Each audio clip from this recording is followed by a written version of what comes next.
पहिले एवढं लक्षात घ्या का तुम्ही जे अन्न खाता तो अन्न आमचा शेतकरी बनवते. तुम्ही जे अन्न खाता तो अन्न आमचा शेतकरी बनवते. तुम्हाला विचार नाही करत आहे, तुम्ही डायरेक्ट पत्र पाठवता आंदोलन करा नाही तर जेलात टाकीन. मला माहिती आहे हे मी बोलल्यानंतर माझा वाद होईल, तरी मला याची काही पर्वा नाही आहे. जर तुम्हाला जेलात टाकायचं असेल तर मी 18 वर्षाचा खालता आहे, पहिले मला जेलात टाका, नंतर आमच्या भाऊले पत्र पाठवा. तुमच्यामध्ये जर वार करण्याची क्षमता असेल तर पहिली गोडी ह्या सोमकर्ताराच्या छातीवर चालवा, नंतर बच्चू भाऊच्या छातीवर चालवा. हे सांगतोय.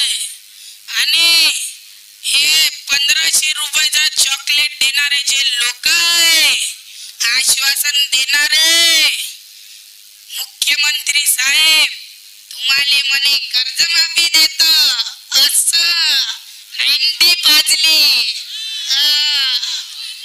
मार बटना दाबल्या तिथं जाऊ. आणि हे पत्र बच्चू भाऊले आला. जर हे आपण एवढी एकी नसती आपली, घरी जर एखाद्या शेतकऱ्याच्या पत्र आलं असता, शेतकरीने तर आत्महत्या करून गेली असती. न्यायाधीश साहेबांना पत्र पाठवला, बापा बापा. अरे आता फाटली का कोणाची? फाटली का? काम नाही फाटली. एक झालो म्हणून ना. मग एवढ्या वर्षांपासून एवढ्या महिन्यांपासून बच्चू भाऊ का तुम्हाला इंग्लिश मध्ये सांगत होते का? एवढ्या वर्षापासून जर तुम्ही ना डोळे उघडले असते, एक झाले असते तुम्ही, तर ही नोबतच नाही आली असती आपल्याला आंदोलन करायचे. आणि आता इथे साले गांड कोण आहे तर पाठ टाकून घरी जाऊन राहिले. शेतकऱ्यांची अवलादच नाहीये, ते कोण आहे तर घरी गेले साले. वा, माझा बाप शेतकरी नाही आहे, माझा बाप व्यापारी आहे. कपड्याची दुकान आहे माझ्या घरी आणि मी सिंधी समाजातला आहे, तरी मी मराठी बोलतो आणि शेतकऱ्यांसाठी लढतो. इथं ना माझे बाबा आले ना कोणी आलं, मी एकटा काकांसोबत आलो आहे.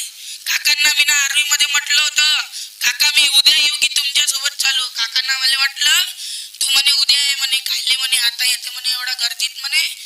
काकाले हो म्हटलं, तरी आपण पलटून गेला. नाही म्हटलं पब्लिकला एक झाली आहे म्हटलं, आता सालेले होऊनच देव आरपार काय आहे. तर घरी गेलो, बॅग घेतली, कपडे भरले, डायरेक्ट आलो.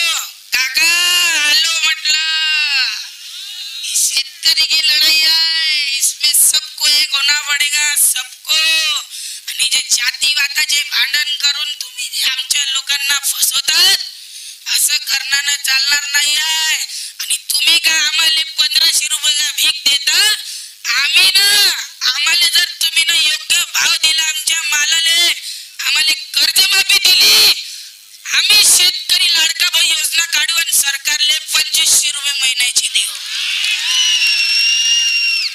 ही शेतकऱ्यामध्ये क्षमता आहे आणि शेतकरी कधी खोटा पडत नाही म्हटलं. आणि हे आश्वासन तर आम्ही देतच नाही. आमच्या शेतकरी आश्वासनाच्या बरोबर राहिला, याच्यानंतर गलती नका करता रे बा. सरकारला भयानक आहे, कुठं म्हणते. आणि बॅनरवर मी न पाहिलं होतं इलेक्शनच्या वेळे,